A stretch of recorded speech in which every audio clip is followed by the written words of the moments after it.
really hope you enjoyed this video. Subscribe, like, and click the bell to be notified of more fantastic music content just like this. Hello and welcome to the Need to Know Music Show here on Switchbox TV with me, Ronan McManus. And today I'm joined by an Arizona-born country pop singer who's burst onto the scene this year with a debut single, Girl Most Likely. And this month she's just releasing a second single, Man, a Few Words. And she joins us now from Nashville, Tennessee. Please welcome Dani Taylor. How are you? I'm good. How are you? I'm good. Yeah, so 2020 is sort of, it's been a bit of a mixed bag for you because obviously you've released your debut single and you're as we speak, it's actually going to be this Friday, isn't it, the release for your new single. So by the time this goes out, it'll already be out. But anyway, it's fine. It's fine. But obviously it's been a bit of a strange year so far with COVID-19 and everything that's gone with that. How have you found the year so far away from the singles at this stage? How have you found it personally? It's a very tumultuous year. There's a lot going on, you know, obviously in the US right now, politically and other things going on. And it's a lot to process. But definitely wasn't expecting to do it all within 1 year. Usually I feel like crazy things happen over the course of like 5 years. I feel like this year, it's like living 10 years in one. And it's a lot to like deal with. But you know, everything happens for a reason. And I like to believe like this is all coming out to light so that we can just become better human beings. Yeah. Well, I sort of feel like music's never been more needed, has it really, as an escape from the day-to-day trappings of life at the moment. Music has helped so much, and it's always, you know, what's crazy about music, it's like it's always there to listen to you. That's what I like to say. It's not for you to listen, it's there to listen to you. And that's why I chose this career path, and I hope my music can also do the same for others. But it's definitely helped a lot. It's kind of strange waters though, for sure, releasing a debut single I was just thinking about this earlier and asking my friend, like, where would I be right now if this pandemic never happened? Like, would I have released my single earlier or later? Like, would I have written this song? Or it's just so wild to think like everything is happening for a reason. I think it seems to have changed everything, doesn't it? I mean, whatever plans people had, they had to change. Whatever releases, obviously the live music. I know in the UK, there's not been anything really. I don't know what it's been like for you guys over in Nashville, because live music is kind of the lifeblood of Nashville, isn't it? It really is. So I was actually quarantining in Arizona, like as soon as the virus. I was like worried about it. I left Nashville before there was the lockdown because I've watched too many movies to know what would happen next, and I just wanted to be with my family in Arizona. So I hightailed it out of here. I was like, I don't want to be here because I don't have family. The closest family I have is in Texas or Detroit. So I was like, I'm just going to go back to Arizona. And then what do you know, like the lockdown happened like a week later. And sorry, what was your question again? I'm going to say like about Nashville, and the loss of live music. Yeah, I had to cancel. Like I had some shows I had to cancel immediately, and then it was weird because they tried to reopen everything again in I think it was like June, and then I had shows again, and then I had to recancel them like 2 weeks later. Because it was just it's just like this huge like miscommunication with what's going on between like the government and, the venues here. And it's definitely just, and what's even more wild is before the lockdown occurred, we actually had a tornado that like ripped through East Nashville.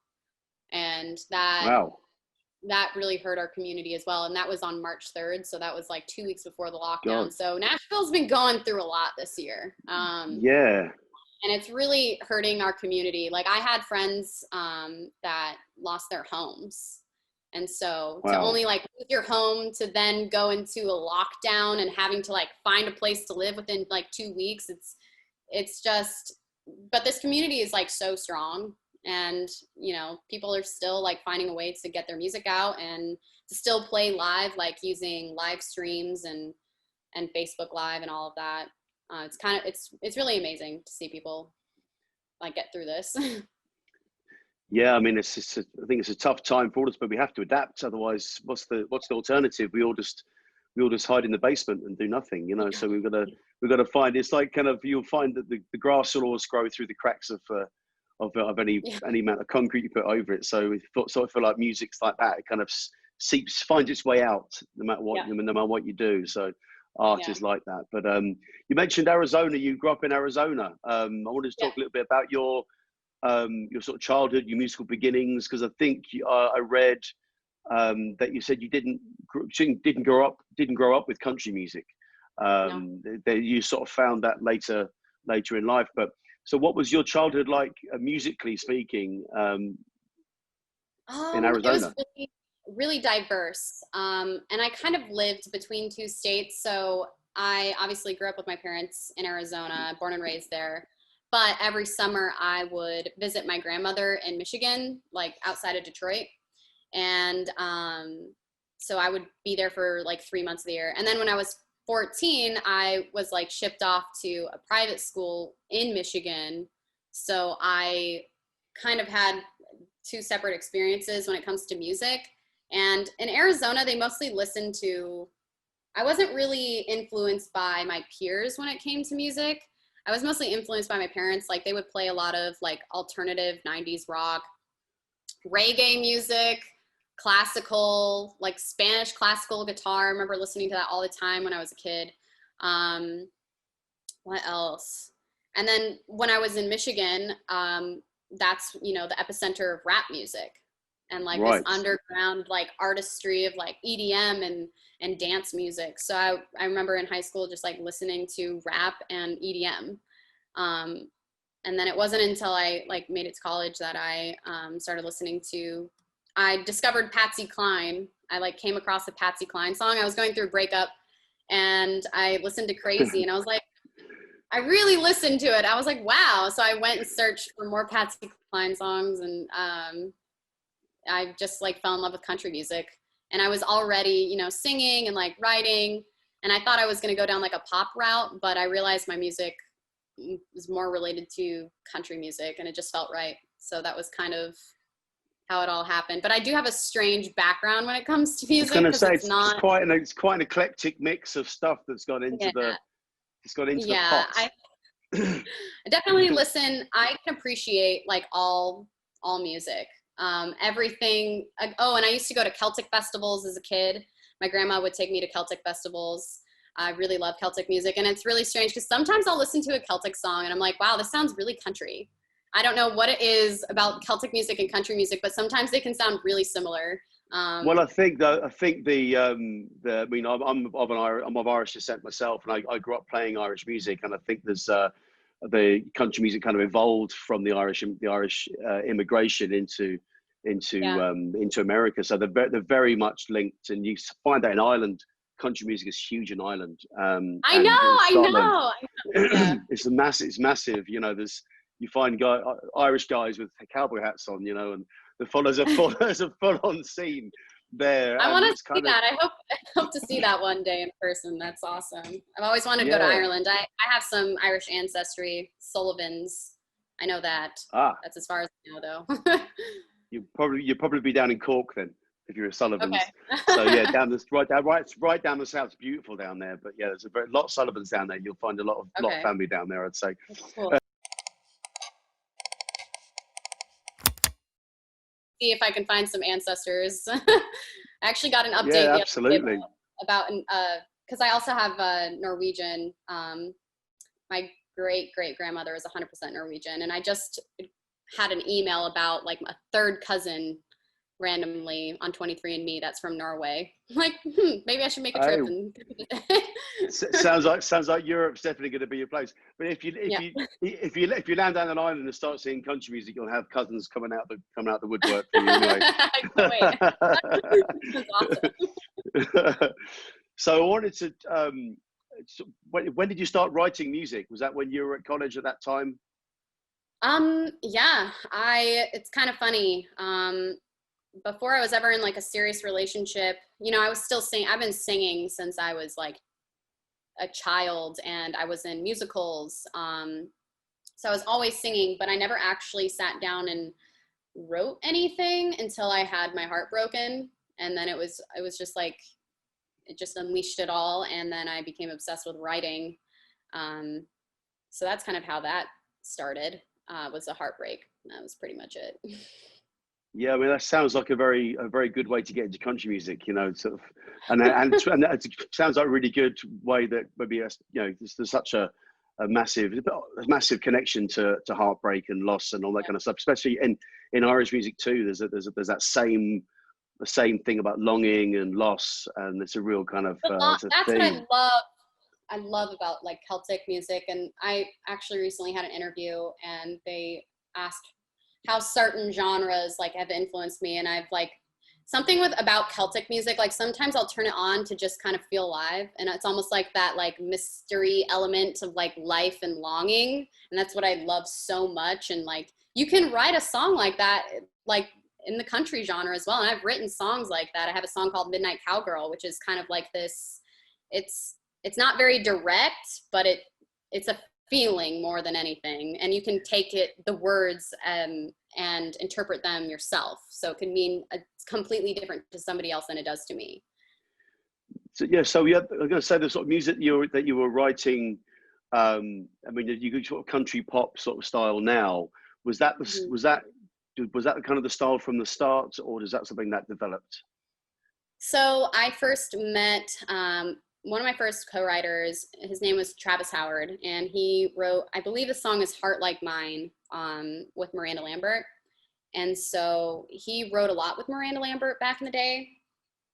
And I was like dead set on writing songs like Miranda Lambert, and kind of like this like bad girl theme, and kind of like that older school country from the 2010 and everything. And then I quickly realized like I am not a bad girl. I'm more optimistic and nice than anything, and a little bit of a nerd too. So I just started writing about me instead of the person that I thought I was. So that's definitely been a huge difference since the first time I started writing music. That's for sure. Sort of finding your own voice within wanting something that you want to say yourself, and instead of being like, I felt very contrived, you know, I felt like I was writing to be something I'm not, because it's what I thought people wanted to hear, instead of like I think writing we about all what do that. Yeah, yeah. Instead of I like, think everybody, no matter what genre you're in, no matter what where you start, you kind of write to your influences first, and the things that yeah, you want to portray and all that stuff. Then you have to, then eventually you find your own voice. But I think you have to go through that voyage of self-discovery a little bit musically to get to where you end up. But then it's all valid, it's all good, all those experiences, all that writing stuff that you look but back it's on and also think, like, it's a constant thing too. Like, it's not like, you know, I'm going to be set. Like, look at Taylor Swift, for example. She's like constantly changing, you know, and it just goes along with like her life story. yeah, So I'm like listening to this music, you know, I've had this music for a while. It's been done for a while now. And I'm like already thinking about new music and new ideas I want to write about, and how different it is compared to the music I already have finished. And I'm like, wow, I've changed so much.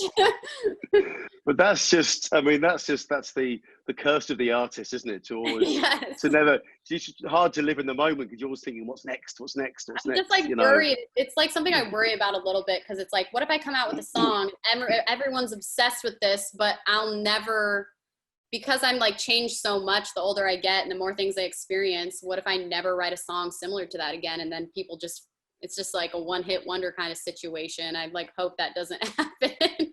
Well, I think people go on the journey with you. I think that's what happens. Yeah. You sort of find that an artist like Madonna did so many different changes through her career, and you know, and like my brother did the same thing. Elvis Costello did a lot of different things in his career. People go on the journey with you. You might lose some people, but the ones that really get you will want to go on that journey with you, and you might pick up new people on the way. So I think that the important thing is to be true to yourself and where you want to go and what statements you want to make at that given time. That's all you can do, is be honest. As long as you're honest, nothing worse than having changed inside, and then you're still trying to write the same song. That won't work, you know. Yeah. But so what was it like when you moved to Nashville in 2018? I mean, how was that? I mean, it's such. I've never been there, but I've got a good friend of mine, Sean Myers, who's been there for a while, and I've sort of remotely heard about the absolute sort of cauldron of music that it is, and the focus and the sort of spotlight that's there. How did you find that move? It was definitely a huge culture shock because I grew up in the Wild West. Growing up on the West Coast, as it's a huge culture shock because it is the South. It's still considered the South, even though it's like a bit north. And I'd never really explored the South or the East Coast really. I would say it's just like probably one of the biggest culture shocks of my life.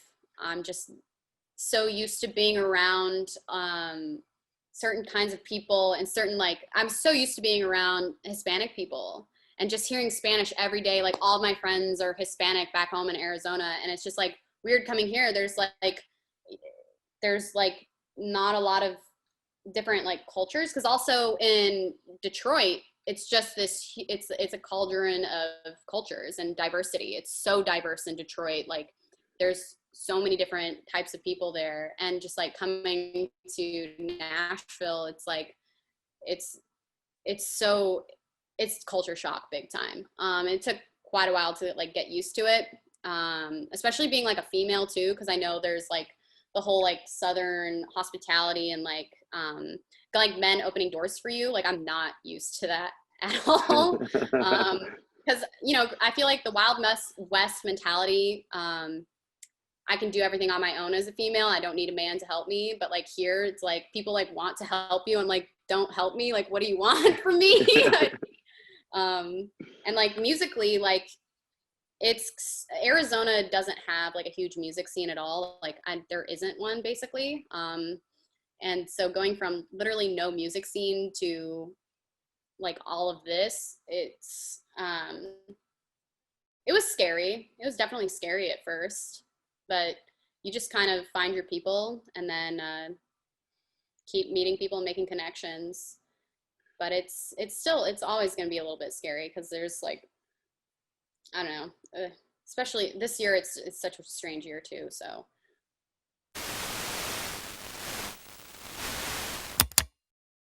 I mean, how did you find getting onto gigs and things? Did you have connections that helped you to get onto playing live? So getting into gigs at first was kind of hard because you have a million other people that are trying to get the same exact gig as you. And then you have to like have tryouts to get into the gigs, or like send videos of having previously like worked with a band. And that was pretty hard at first, but like once you get into it, like you're good. Yeah. But other than that, yeah, it's just like I would say the first 6 months were probably the hardest when I moved here. Just like getting into this town and making connections with people. Because I'm not someone that like, it's hard to make connections with people, like genuine connections. Because I know a lot of people here that like, you know, set up the gigs and are in charge of the shows and stuff. People just kind of like use them. And I'm not someone that uses somebody. So it's strange to have to make connections and stuff here, and not like normal. There's a lot of there's obviously massive audience members coming through all the time and moving from bar to bar and all that kind of thing. It must be quite good to play to a lot of different people and getting different reactions from people. That's the funny thing about Nashville is there's like two types of crowds. There's the crowds that just want to get wild and rowdy and are like just there to have like a good time and drink and don't really listen to your music. And then there's like the crowds that come to listen, and I love those crowds. And they're the ones that like hang on every single word that you say. And that's good, and it's also a bit scary because they're listening to every single word you say. Yeah, true. Analyzing you, yeah. Yeah. No, they're usually, I've never had like a crowd. I feel like everyone that comes to Nashville, like they know why they know they're here for like, you know, good time or music. So I feel like the crowds they're so kind and compassionate compared to, I mean, I don't really know what else to compare it to. I haven't really been outside of Nashville yet. Kind of sucks because this year I was like planning on doing that, and everything got canceled because it's 2020. Yeah. Life got cancelled, yeah. Yeah. So, so tell us about your debut single, "Girl Most Likely." Could you tell us a little bit about the song, the recording of it, and sort of how it went when it got released? Yeah. So I put out my debut single, "Girl Most Likely," August 28th, and I had written this song back in January with my co-writers Will Rambo and Cherie Austin. And I had been hanging on to the hook of the song for a while. And it kind of came from the idea of high school yearbooks and being named most likely to. And a lot of times, whatever you were voted for was kind of like a joke. And it was kind of like a mean thing. And I wanted to like twist it around so it was more like I'm nothing like you think I am. Yeah. And I kind of made it more for like an anthem for like girls, like, or just like people in general. Like, you may think I'm this way, but I'm not like that at all. Which is something I've always like dealt with, probably because I feel like I put on an energy or like a strength, a strong exterior that people think I'm somebody I'm not. And then when they actually get to know me, they're like, wow, you're actually really nice. And I'm like, geez, thanks. So I know I can put on like a tough exterior and people think I'm like, you know, whatever, mean. But that's kind of like, you know, what it's based off of is like just the idea of, you know, other people's opinions like don't matter, and just to keep going even when you feel like the world's against you and everyone's against you. Because I've always like I still feel like that. Like I know a lot of people deal with that, especially in a year like this year. I feel like mental health is a huge, has a big spotlight on it now. And I just wanted to empower people. But I think you have to have a tough exterior especially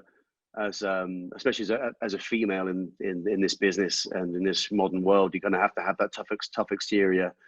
Yeah. But as long as people are allowed to get past that and see the real you, that's the main thing. But yeah, I think you have to have that as a defense mechanism, and nobody can blame you for that, you know. Yeah. But so how was it? What was it like getting that single out there in August and finally sort of having it in the public domain? What was that feeling like? It was a relief. I feel like I've just been waiting so long, and I kind of wish I hadn't waited so long to put out a song. Like, I felt like, you know, I had to put out the most perfect song and it had to be at the perfect time, and I just been focused so much on perfection, and it was just more of a relief than anything, because I have a lot of, I don't know, it was just a really big relief, and it was scary. A lot of people think it's like all happy, like it's just a happy experience. It's actually really scary to put yourself out there to the world. It's anxiety, isn't it? It's just anxiety. I find it pure anxiety putting stuff out. I mean, it's just like, how's it going to be received? Are people going to listen to it? You know, on all those negative thoughts go into your head, and it's. But it was it. You know, was it? Sorry. Sorry, go on. I was going to say, how did you get some feedback from people? How people enjoyed it? Yeah, no. What was really cool on TikTok, there was a girl who her friend told her to blindly react to my song, like the hook of my song, And it like made her like, to see her blindly like listen to my song and for the first time, and like it put a smile on her face, made me really happy. Like it just made me like, this is why I write music. Yeah. Like I made her feel better about herself, and that really made me happy to see that. Excellent. So you kind of saw the reason why you wrote the song in the first place actually acting out in front of you must be Yeah. really like rewarding, validating. Yeah, if I can't do like live shows, then that's like TikTok's the second best thing, I guess. To see if people like it. Tell us a little bit about your new single, Man a Few Words. So so as we speak, it will be in a few days' time. It will be released. I think when by the time this goes out, it will already be out there, and we'll have a link to it. People can go listen to it straight away. So tell us a little bit about that song. So I wrote Man a Few Words last year, and it's the only song I've ever written out of pure imagination. I've never dated a man a few words, but it's basically, I wrote this song after seeing a country artist here in town. I saw him live, and he had like such a quiet demeanor. And I knew like he has to be a man of few words, because he had the whole crowd like in the palm of his hands just with his like energy. And also he was very attractive, so that helped too. But I had the hook. I took a songwriting class, and this guy was talking about how he would find really common sayings, and then he would twist them around and write a song about them. And so I was like, I'm going to do the same thing. So I like went and like Googled a bunch of common sayings, and I was like, has anyone written a song about this? And then I came across Man a Few Words, and I Googled it. No one's written a song about it, which I thought was wild, because it's a really common saying. Like it's an old saying, and it's very common. People still use that. Oh, he's just a man of few words. Like he's quiet. Yeah. And so I brought it to my co-writers, Will Rambo and Cherie Austin, and Will just rambles out. He goes, he's a man of few words, but he saves the three best for me. And I'm like, I'm sold. And so we wrote the song that day. It actually didn't turn out the way I wanted it to. We ended up rewriting it 2 more times until it was like perfect for me, because I knew how I wanted it to be. There's a song called Beautiful Crazy by Luke Combs, and it's kind of like a similar song in a way, but that's like about a woman. And I wanted mine to be kind of like a love song for the quiet guys out there, because there really aren't many.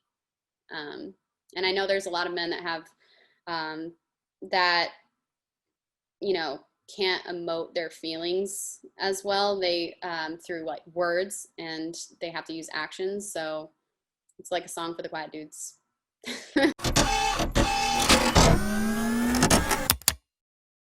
Oh, excellent. And we'll, as I say, we'll put a link so people can go check that out. But I was actually interested in what you were saying there about the songwriting course. What was it like going on those songwriting courses? I know there's a few people that do them over here. What's been your experience in those?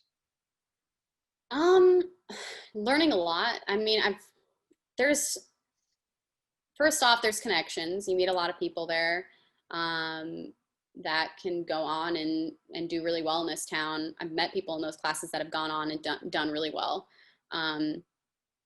And also learning, you know, what makes a good song and how to write, basically just writing better stuff. And everyone obviously always has something to work on.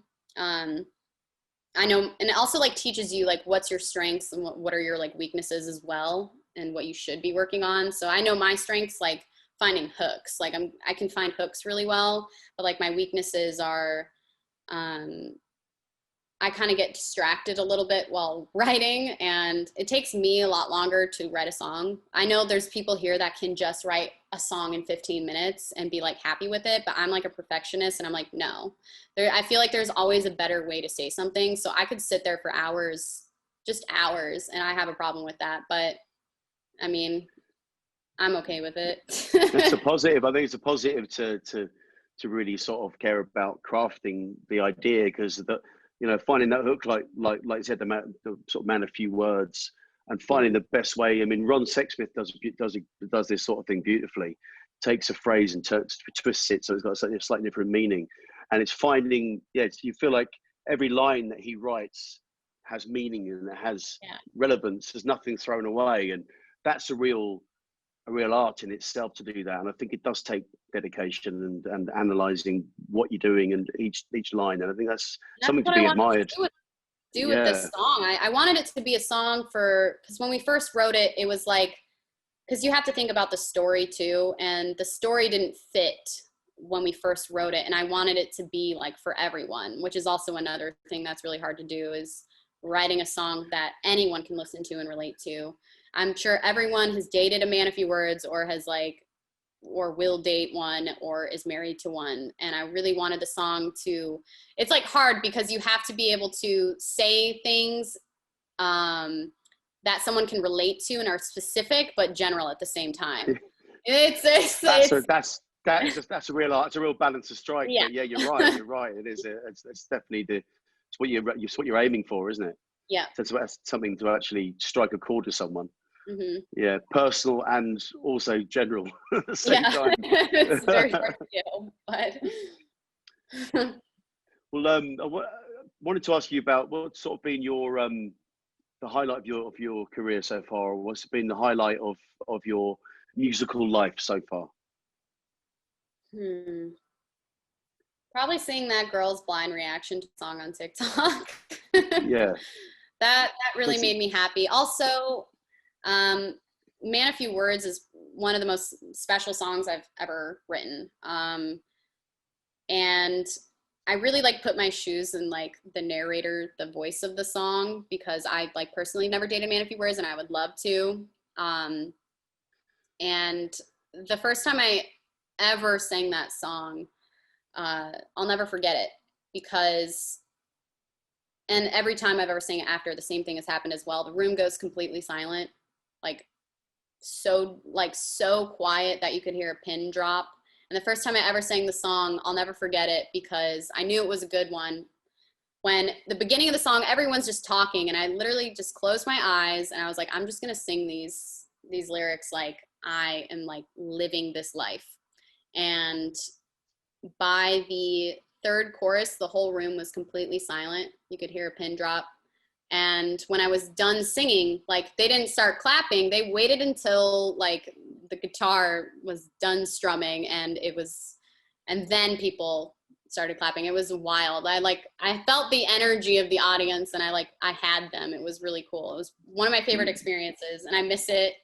And I really want to go back out and play live music again, because I miss it. I miss it so much. You had that palm of the hand moment that you talked about, the Man of Few Words having. That was that's amazing feeling. So what's what's next for you was going to be the question, but obviously it's so uncertain what happens next year. But you've got the single out. What's the plans after the single you've got? Have you got more recordings ready to go? Got an album coming? What's the plan? So I'm going to be releasing a Christmas song called Does It Snow in Nashville in November 6th. And that's actually, I've been holding on to that Christmas song for three years now. I believe I recorded it before I ever moved to Nashville. And it was actually one of the first songs that I've ever written. And I love that song so much. It's a really sweet Christmas song. It's very old school, which I love about Christmas, is you can kind of go off the course and do whatever you want because it's Christmas. I was born a week before Christmas, and my middle name's Noelle, so I especially love Christmas. Brilliant. And then I am going to be releasing an EP hopefully by February of next year, and I have about 6 songs altogether. But I may or may not release a single before the EP. I'm not really sure yet. I'm trying to decide what to do. And I also have a full-length music video that I hope to get recorded in December if everything is okay with the world then. Hopefully, that I hope to also, fingers crossed. yeah, Fingers crossed. to release. I hope to release with like the EP next year for the featured track. But those are my hopes. Nothing's particularly solidified aside from the single releases I have, because this world is a little wild right now. I don't think anything can be solidified. It's a very liquid world we're living in right now, and there's Very. no. I feel like a rock or like a piece of cement just like sitting in this like cup of water. It's not very pleasant. People putting flags in the ground as like a plan for the future, then it gets swept away. So we don't know. We're just hopefully we can get back to some sort of normality, and plans can be fulfilled.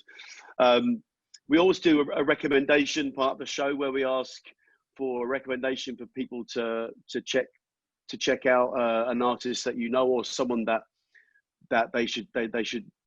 somebody that they need to know. So who would be your recommendation? Right now I'm obsessed with a song called F-150 by Robin Ottolini. It's a really great song. It makes you, it's really amazing, and I hope people will check it out. Yeah, we'll put a link to that in the description as well. Okay, sweet. Well, Dani, thank you so much for joining me. It's been an absolute pleasure to hear more about you, and I hope to hear more about you going forward. And good luck with the. I can't wait to hear the song. I haven't heard the Man a Few Words yet, so I'll be checking that out on Friday. And thanks so much for joining us. Good luck with everything. Thank you for having me. Thank you. Okay, lovely. Thanks, Dani. Take care. Bye.